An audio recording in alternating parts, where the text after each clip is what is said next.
योग साधना से इष्ट देव के अनोखे गुणों का सार समझो।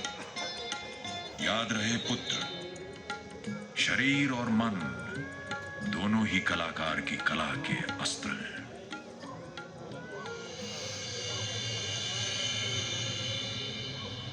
भगवान विष्णु वैकुंठ का ये पंचायतन मंदिर वास्तव में अद्भुत है। राजन, कार्य पूर्ण होने पर यह पहले के सभी मंदिरों से सर्वोत्तम होगा और भविष्य में कभी कोई इसका प्रतिरूप नहीं बना सकेगा। हमने आपसे विशाल निर्माण का आग्रह किया था, किंतु यह तो हमारी परिकल्पना से भी कहीं अधिक भव्य है। विचार करें महाराज, पुराने मंदिरों की तुलना में ये विशाल काय है। इसमें मंडपों की मात्रा बढ़ा दी गई है और इसके 6 भाग हैं। हर एक मंडप की छत निरंतर उस शिखर की ओर चढ़ती जाती है जो गर्भगृह के ऊपर है। हाँ, जैसे हिमालय पर्वत की ऊंची ऊंची चोटियां जहां देवता गण वास करते हैं।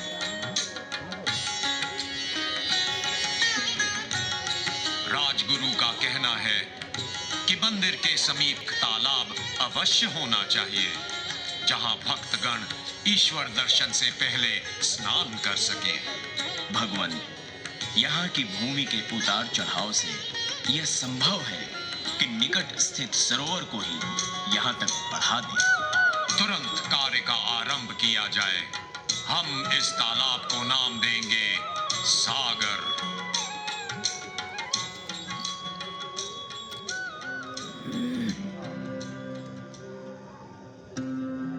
यशोवर्मन के पुत्र धंगदेव के शासनकाल में चंदेलाओं की शक्ति उत्तरी भारत में चरम शिखर पर पहुंच गई। अंतों से लिया गया कर राजधानी पर बरसने लगा। इसी वैभव की कीर्ति फैलाने राजा धंगदेव ने बनवाया भगवान शिव को समर्पित विश्वनाथ मंदिर।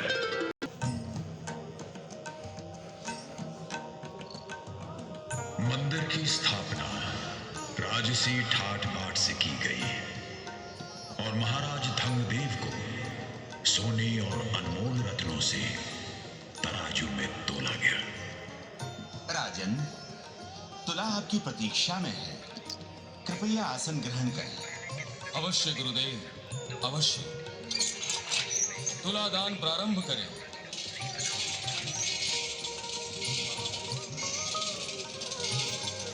वो देखो, महाराज का पलड़ा।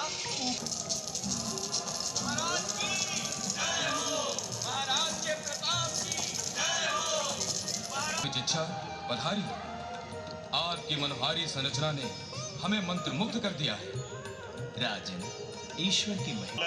विलय कृते ही निष्क्रियायामपि।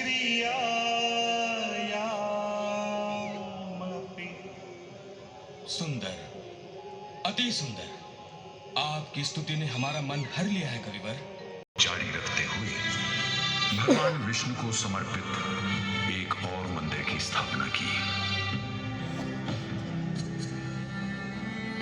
अग्नि की पवित्र ज्वाला से मंदिर के भूमिखंड की शुद्धि हुई।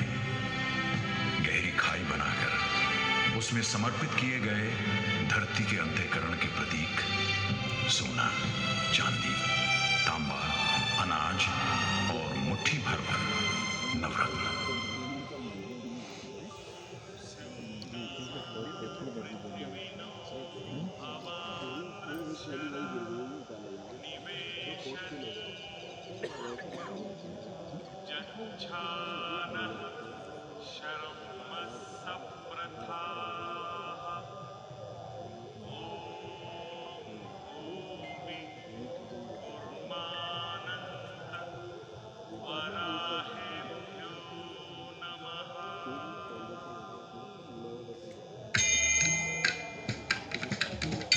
अंततः उसमें मूर्ति की स्थापना की गई।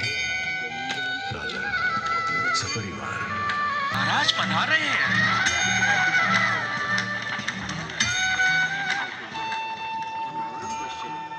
हाँ भाई, हाँ, अद्भुत, क्या सुंदर दृश्य है। हाँ, सुंदर। गगन में जगमगाते ये कलश और फहराते हुए ये ध्वज अति सुंदर। महारानी, निसंदेह हमारे पूर्वजों के निर्मित देवालयों के मध्य ये मंदिर रत्न की भांति शोभायमान है। दधे पदम समूढ़मस्य पाग्भं सुरे स्वाहा।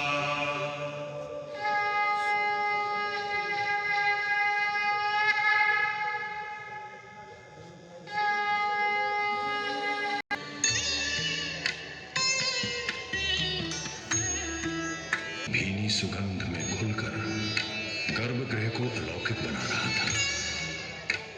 राज दंपति ने पूजा जल, पृथ्वी के धरोहर पुष्प और फल, वायु से वातावरण को सुगंधमय बनाती धूप, आरती की पावक ज्वाला और गगन में गूंजते घंटियों के स्वर।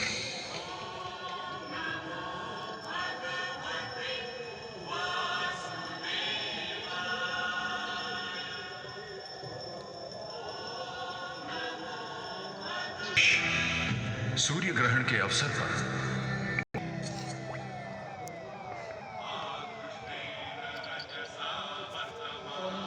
महाराज, सूर्य ग्रहण का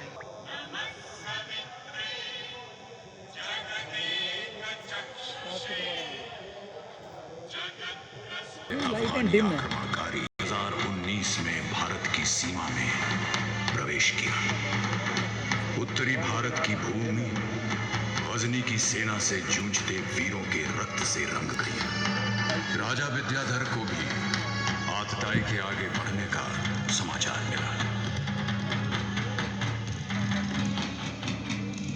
महाराज, महाराज, गजनी की सेनाएं कलिंजर की ओर बढ़ती आ रही हैं। हमें इसी बात की आशंका थी। हमारे सहयोगी शासकों को संदेश भेजो, कहो कि इस आपत्ति का सामना संगठित होकर ही किया जा सकता है। हर कार्य कूच को तैयार है महाराज। मेरे लिए कोई और आदेश? सेना को तटस्थ करो। महोबा की सेना को कलिंजा प्रस्थान का आदेश दो। घुड़सवार, हाथी सवार भी अन्य सैनिकों सहित कूच की तैयारी करें।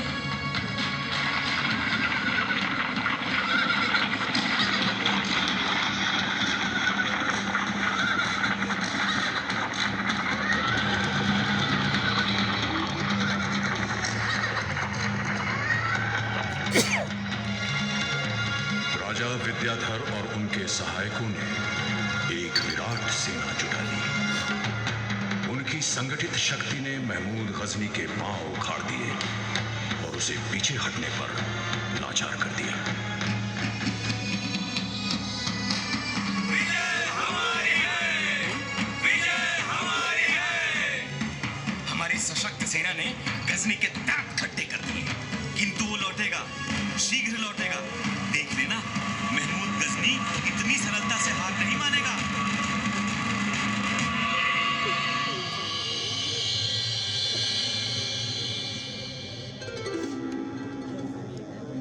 महमूद गजनी लौटा 3 वर्ष बाद, एक बार फिर कलिंजर के दुर्ग पर घेरा डालने। दिन और मास बीतते गए, परंतु गजनी की सेना दुर्ग की दृढ़ सुरक्षा न तोड़ पाई। अंततः एक सम्मानपूर्वक समझौता हुआ। गजनी के सैनिकों ने दुर्ग से घेरा उठा लिया, विद्याधर से परास्त होकर।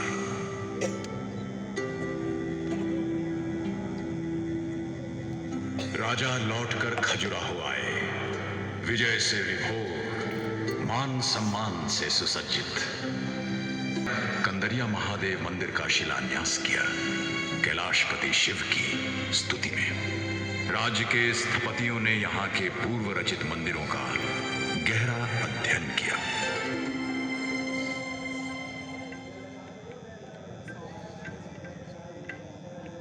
इन अद्भुत मंदिरों से उत्कृष्ट देवालय बनाना है। मेरी कल्पना उस उड़ान तक कैसे पहुंचे? गुरुजी, क्यों नहीं मंदिर वास्तुकला में अद्वितीय हो, वास्तु और शिल्प का संपूर्ण समन्वय हो? विचार अच्छा है, इसी को मूल आधार बनाकर कल्पना करो। रूप और रेखाओं की रागिनी बनकर ईश्वर की महिमा का बखान करेगा ये मंदिर। इसका आकार रेखा गणित का एक अनूठा उदाहरण होगा। खड़ी रेखाएं और भूमि के समानांतर खिंची पट्टियां अनोखे संतुलन में होंगी और उन पर बनेंगी सैकड़ों मूर्तियां। वाह, कैसा अतुलनीय सम्मिश्रण होगा वास्तु और शिल्प कला का। विलक्षण, सर्वोत्तम। सबसे ऊपर होगा एक गगनचुंबी शिखर, जिसके चारों ओर छोटे शिखरों का समूह। ये सुंदर तालमेल शिखर को लय और गति देगा। वाह, कैसी सुंदर प्रेरणा है, क्या असामान्य विचार है। तो आइए शीघ्र इसका चित्रण करें और अंक विज्ञान का जोड़ तोड़ निकालें, जिससे हमारा मन चाहा समन्वय मिले।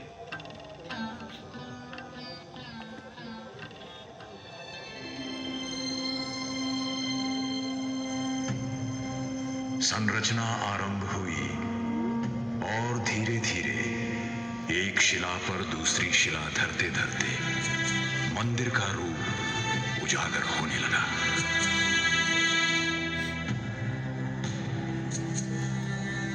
चोटी तक पहुंचने के लिए एक विशाल ढलान का निर्माण हुआ, जिसके माध्यम से शिलाखंड अपने निश्चित स्थान पर विराजमान किए गए।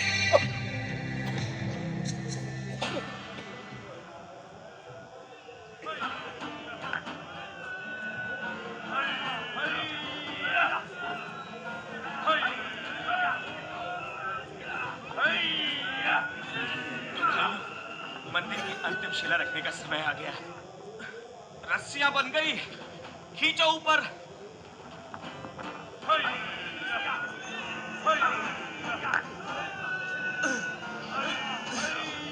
खींचो भाइयों, पूरे बल से।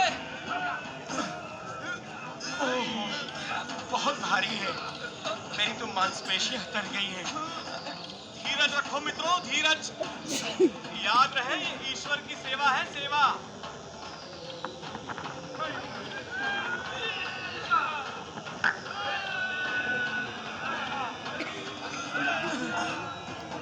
लो, पहुंच गया। अब इसे शिखर पर चढ़ दो। संभाल के, संभाल के। गिर गया तो हम सब पिस जाएंगे। ये रहा, हो गया। भाइयों, अंततः मंदिर का निर्माण पूरा हुआ।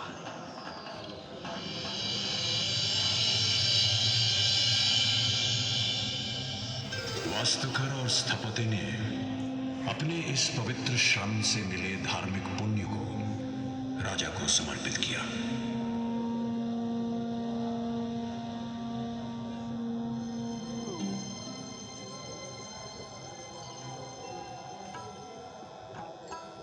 स्थपति, आज इस महान संरचना को संपूर्ण देखकर मेरे आनंद की सीमा नहीं है। लीजिए, ये स्वर्ण मुद्राओं की थैली लीजिए, ये वस्त्र, ये रत्नमणि जड़ित करधनी हमारी ओर से स्वीकार कीजिए। महाराज, आपकी अनुमति से मैं ये सब उपहार राजशिल्पी को भेंट करना चाहता हूँ। मान्यवर, मैं ये अमूल्य भेंट नतमस्तक हो स्वीकार करता हूँ। मैंने भगवान की सेवा का कार्य अवश्य किया है, किंतु इस देवालय के निर्माण का मूल विचार श्रेष्ठ स्थपति ने किया है। अतएव मुझे जो दैविक आशीर्वाद और पुण्य प्राप्त हुए हैं, मैं इन्हीं को भेंट करता हूँ। इन्होंने ही मुझे सेवा का अवसर दिया। धन्यवाद। और जो भी पुण्य मुझे इस संरचना हेतु मिले हैं, मैं श्रद्धा सहित अपने राजन को समर्पित करता हूँ। इनकी छत्र छाया बिना इस मंदिर का निर्माण संभव ही न था। आपका आभारी हूँ स्थपति। मैं नतमस्तक होकर भगवान कंदरिया महादेव का अभिनंदन करता हूँ।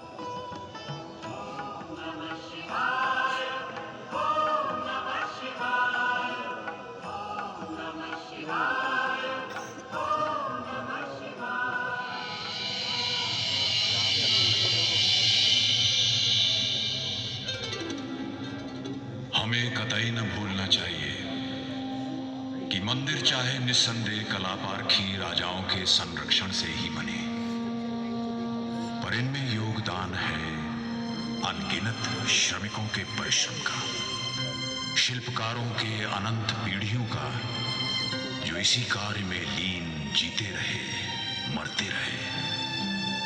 मैं भी उन्हीं का अंश हूं।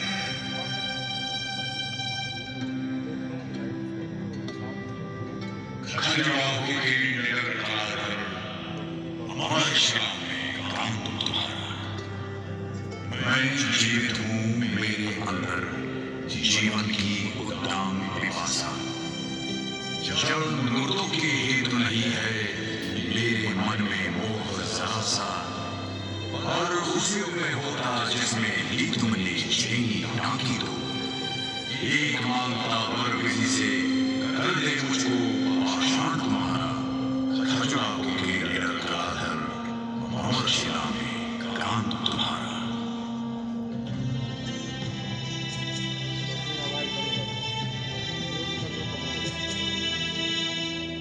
ऐसी थी चंदेल राजाओं की धार्मिक प्रवृत्ति, और ऐसी थी उस राज्य की आर्थिक समृद्धि कि यहाँ अनेकों मंदिर बनते रहे। इस पवित्र स्थली में निरंतर राज परिवार के उपासकों, उनके अधीन दासों और राजपुरोहितों का भक्ति कार्य चलता रहता है।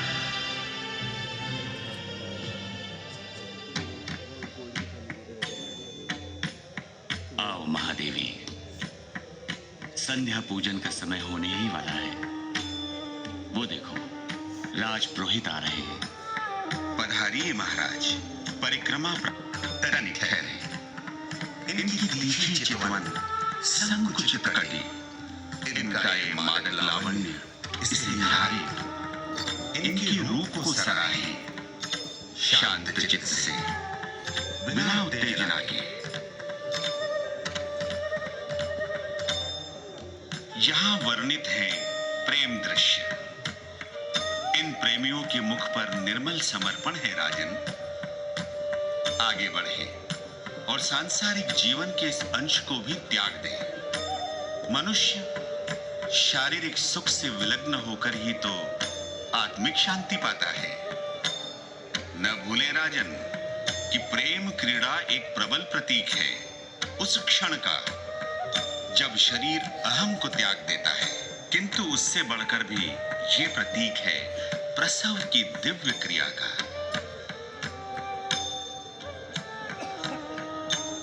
मंदिर की परिक्रमा के पश्चात आपका चित्त स्थिर और मन एकाग्र हुआ महाराज। अब आप ईश्वर निवास में प्रवेश कर सकते हैं।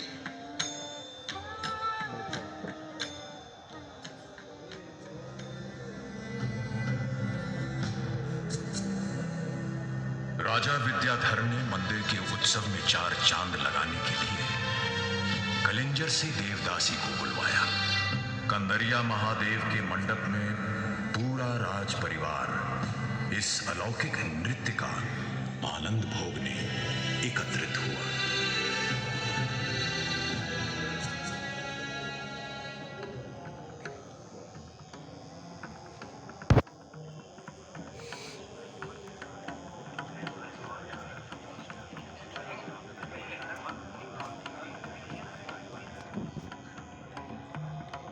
वो देखो, नर्तकी मंदिर में आ रही है।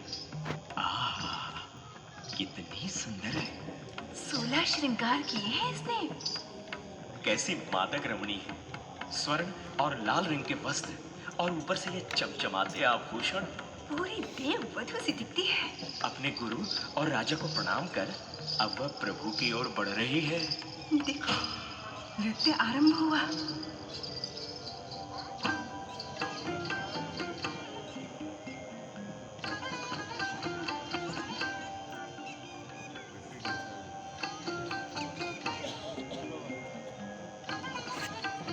सुंदर, अति रोचक, इसके हाव भाव।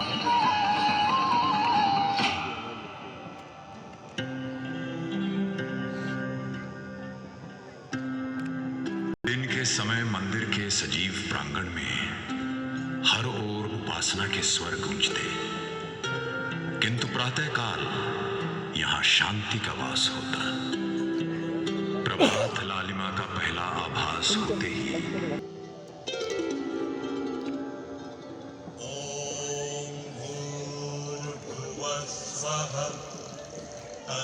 सवितुर्वरेण्यं